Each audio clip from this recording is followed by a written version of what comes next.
JDB จะพาทานก้าวเข้าสู่ความทันสมัยบ่ว่าทานจะไปใส่บ่จำเป็นต้องถือเงินสดอีกต่อไปเพียงแต่ทานหาสัญลักษณ์ QR Yes Pay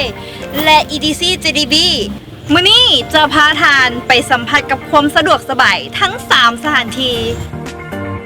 บ่ว่าจะเป็นโซกไซมากสุวรรณีและ CSC นำมาเลยนิ่มจะพาไปให้ครบทุกสถานที่อยากจะกินหยังก็เลือกจับเอาเลยที่ห้านโซกไซมากจบด้วยการสำระเงินผ่าน QR Yes Pay บายรวมไปถึงสุวรรณีและ CSC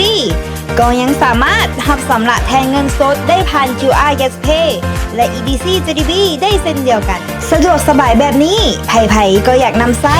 Yes Pay เปลี่ยนชีวิตให้ง่ายขึ้นธนาคารห่วงพัฒนาเติบใหญ่ไปพร้อมกัน